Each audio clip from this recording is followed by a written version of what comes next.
बड़ी खबर के साथ शुरुआत कर रहे हैं बांग्लादेश से। ये खबर है जहां बांग्लादेश नेशनल पार्टी बड़ी जीत की तरफ बढ़ती हुई दिख रही है। तारिक रहमान के नेतृत्व वाली बीएनपी ने 212 से ज्यादा सीटें जीत ली हैं।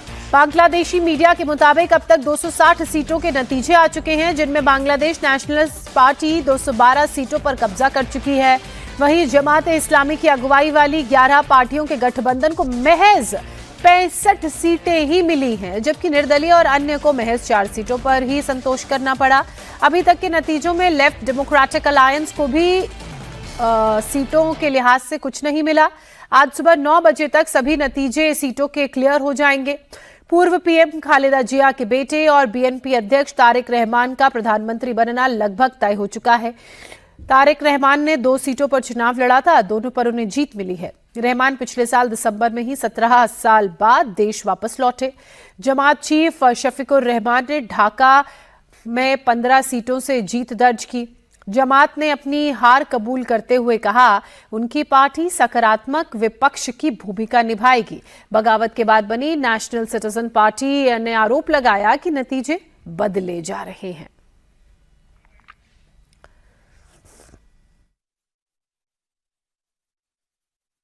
हुए चुनावों के नतीजे सामने आ रहे हैं। जो तस्वीर इस वक्त दिख रही है वो बताती है कि बीएनपी जीत की ओर अग्रसर है।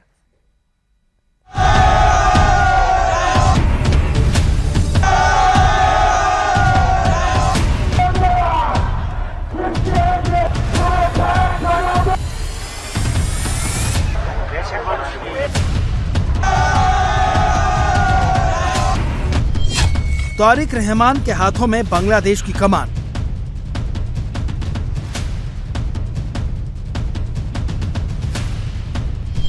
सत्रह साल बाद धमाकेदार वापसी, दोनों सीटों पर जीत।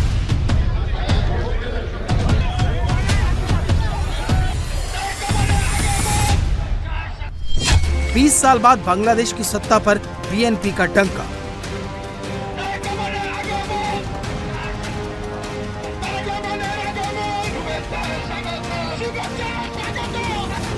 बांग्लादेश नेशनलिस्ट पार्टी बहुमत के आंकड़े से बहुत आगे निकल चुकी है और इसी के साथ तय हो गया तारिक रहमान का मुस्तकबिल।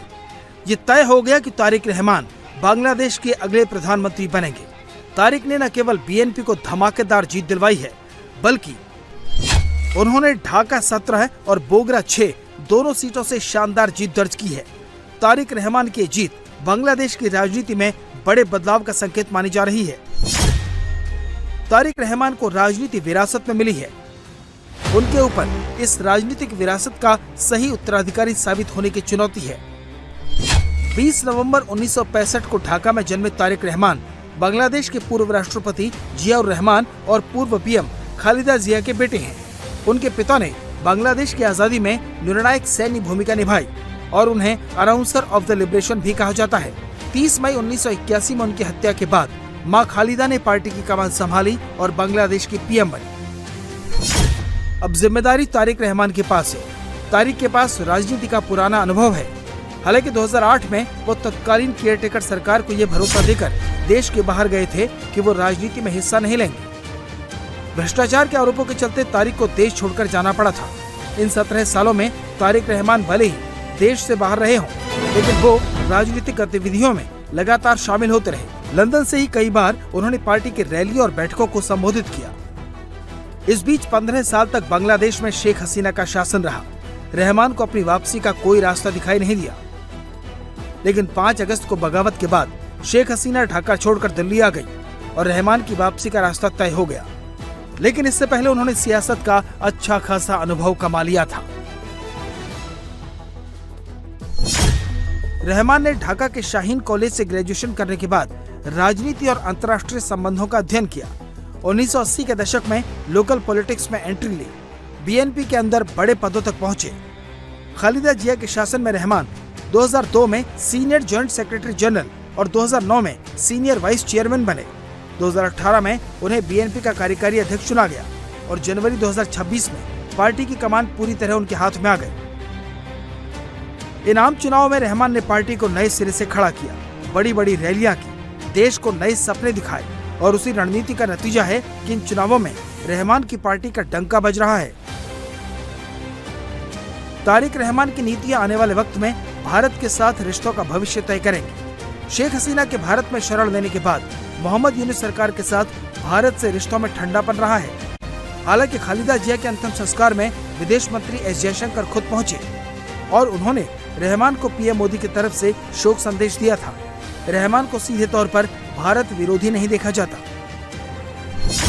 रहमान बांग्लादेश फर्स्ट की नीति को लेकर चल रहे हैं। उन्होंने नारा दिया है, न दिल्ली न पिंडी, सबसे पहले बांग्लादेश। रहमान भारत के साथ टकराव के बजाय सहयोग का रुख रखने के संकेत दे चुके हैं। उनकी शर्त परस्पर सम्मान और समानता पर है।